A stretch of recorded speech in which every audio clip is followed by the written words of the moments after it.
श्री स्वामी समर्थ। तुम्हा सर्वांचे माझ्या चॅनलवरती खूप खूप स्वागत आहे।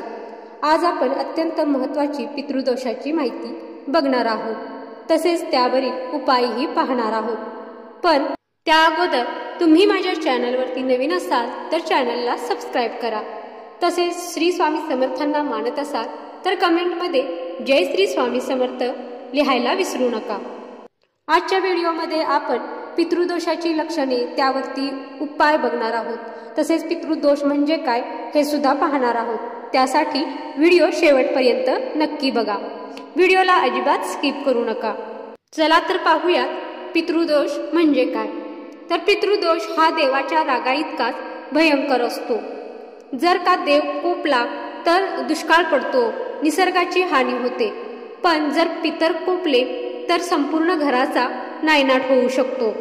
घरामध्ये एखादी व्यक्ती सतत आजारी पडणे, विनाकारण चिडचिड होणे, जेवताना भांडणे होणे, चांगले चुंगले अन्न सुद्धा खाऊ न देणे असे त्रास होतात। तसेच पितृदोषामुळे घरामध्ये मूल होत नाहीत किंवा विवाह होत नाहीत। तसेच प्रखर पितृदोष असल्यास अपंग मुले जन्माला येतात, मुले नीट वागत नाहीत, आई वडिलांचे ऐकत नाहीत इत्यादी त्रासही होतात।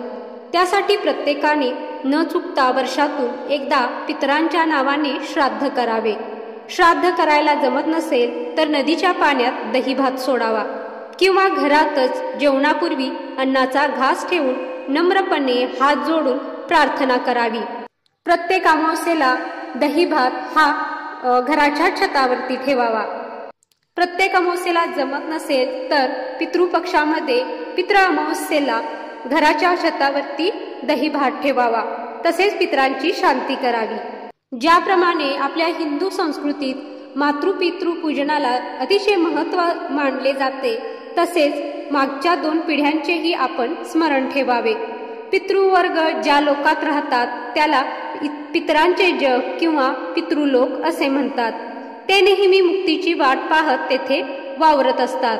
तसेच ते आपल्या पुढच्या पिढीचे कर्तृत्व आणि यश अपयश देखील पाहत असतात असे म्हटले जाते।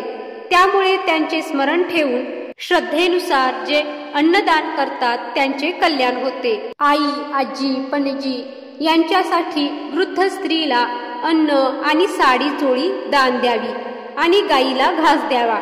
काही पूर्वजांनी कोणाला तरी दुखावलेले असते, त्यांचे घर, मालमत्ता किंवा पैसा हडप करणे, स्त्रीवर अत्याचार करणे, एखाद्याची फसवणूक करून त्याला अन्नाला महाग करणे, एखाद्याच्या आजीला अन्न, पाणी आणि औषधापासून तडपडून मरण आलेले असणे, अशा प्रकारचा त्रास दिलेला असतो।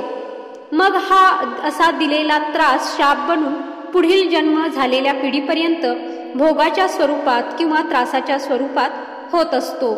आणि घराण्यात जर एखादा पाण्यात बुडून मृत्यू झाला असेल, एखाद्याची फाशी, हत्या किंवा अपघात झाला असेल, अशांच्या घरात एक पिढी सोडून पुढच्या पिढीलाही भयंकर कष्ट सोसावे लागतात।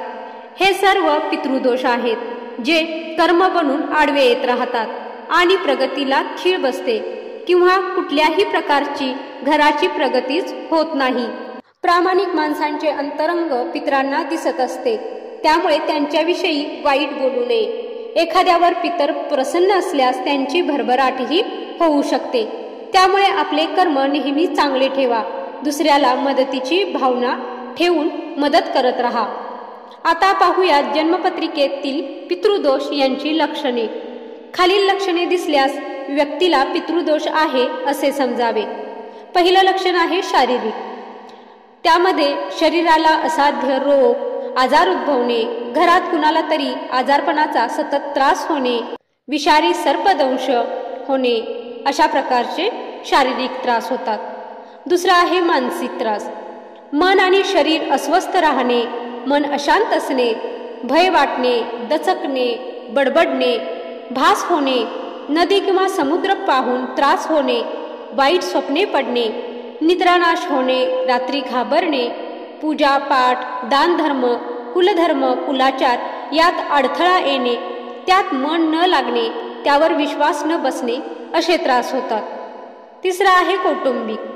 घराला पाणी पुरवठा कमी होणे किंवा पाणी कितीही असले तरी त्यामध्ये न भागणे, दाम्पत्यांना सुख समाधानी न वाटणे, घरात शुभकार्य न ठरणे किंवा लग्न कार्यात अडथळा येत राहणे, वारसा हक्क जाणे, लोकांशी सतत भांडणे होणे किंवा वादविवाद होणे, कोर्ट कचेरीचा त्रास चालू होणे, परिवारातील एखाद्या व्यक्तीला अचानक बाधा, भूतप्रेतांचा त्रास याचा अनुभव येणे, आर्थिक अव्यवस्था, नोकरी किंवा व्यवसायात स्थिरता न लागता वारंवार त्यामध्ये बदल होणे, कर्ज होणे, पैसे न पुरणे, घरात धनधान्य यांची कमतरता जाणवणे, कुटुंबाच्या पालनपोषणाची काळजी वाटणे इत्यादी त्रास हे पितृदोषामुळे होत असतात.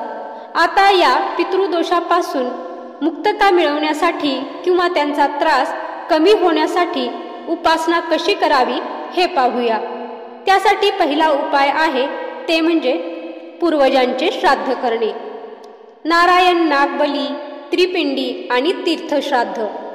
अखंड 5 वर्ष घरात पूर्वजांची श्राद्ध होत नसल्यास नारायण, नागबली, त्रिपिंडी म्हणजे 3 पिढ्यांच्या श्राद्धविधी आणि तीर्थश्राद्ध केल्यास पितृदोष यांची शांती होऊन पितृगणांचे शुभ आशीर्वाद आणि पुण्य लाभते. तीर्थश्राद्ध हे तुम्ही एखाद्या तीर्थावरती जाऊन करावे. 2. ऋण. देवऋण, ऋषीऋण, पितृऋण, मनुष्यऋण आणि भूतऋण. यासाठी पंचमहायज्ञ सांगितले गेले आहेत.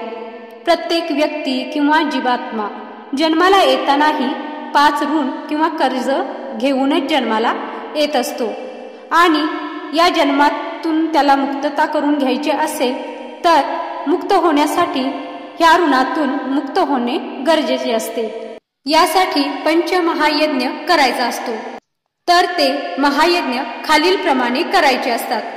कुटुंबातील कोणी स्त्री, पुरुष किंवा मुलगा यांनी सर्व कुटुंबासाठी हा यज्ञ केला तरी चालतो.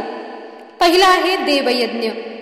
प्रतिदिन सकाळी 1 चमचा शुद्ध गाईचे तूप घालून निरांजन किंवा समईचा दिवा देवापुढे लावावा. तसेच गाईच्या शेणाची गौरी, त्यावरती तूप, कापूर, धूप, थोडे तांदूळ इत्यादी वस्तू घालून त्याचा छोटा यज्ञ करावा. दुसरा आहे ऋषी यज्ञ. नित्य नेमाने मंत्र जप, नामस्मरण, भजन, हरिपाठ याप्रमाणे श्लोक पठण, ग्रंथ पारायण करावे. प्रतिदिनी गाईला गवत आणि अन्नाचा घास द्यावा. तिसरा आहे पितृयज्ञ. 1 वर्षभरासाठी प्रतिदिन जेवणापूर्वी दुपारी 12 वाजण्या अगोदर कावळा, गाय किंवा कुत्रा यांना 1 घास अन्नदान करावे. तसेच भुकेल्यांना अन्नदान करावे. चौथा आहे मनुष्य यज्ञ. घरी येणाऱ्या पाहुण्यांना पाणी, पेय किंवा अन्न द्यावे, त्यांना जेवण घालावे. 5. भूतयज्ञ. पशु, पक्षी, मुंग्या, चिमण्या, कबूतर इत्यादींना अन्नधान्य टाकावे. हे सर्व यज्ञ केल्यास सर्व पितृदोष कमी होतात. प्रतिदिनी पितृंची उपासना होते आणि आपल्या घरावरील पितृदोष कमी होतात. त्यामुळे पितृदोष कमी होण्यासाठी दररोज घरामध्ये रामरक्षा, मारुती स्तोत्र, श्लोक, प्रार्थना, हरिपाठ, ग्रंथपठण ही करावे. यामुळे मानसिक समाधान आणि स्वास्थ्य लाभते. तर हे उपाय केल्यामुळे आपल्या घरातील पितृदोष कमी होऊ लागतात आणि आपली प्रगतीही होऊ लागते. आपल्या हातून दान धर्म व्हावा, दुसऱ्यांना मदत व्हावी, त्यामुळे आपल्याला पितरांचे आशीर्वाद लागतात. तेव्हा तुम्ही हे उपाय करा.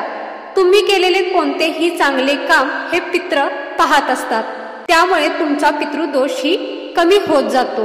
तर तुम्हाला आजचा हा व्हिडिओ कसा वाटला हे तुम्ही नक्की कमेंटमध्ये लिहा आणि अशाच नवनवीन माहितीसाठी माझ्या व्हिडिओला सबस्क्राईब करा, जेणेकरून तुम्हाला नवनवीन माहिती मिळत राहील.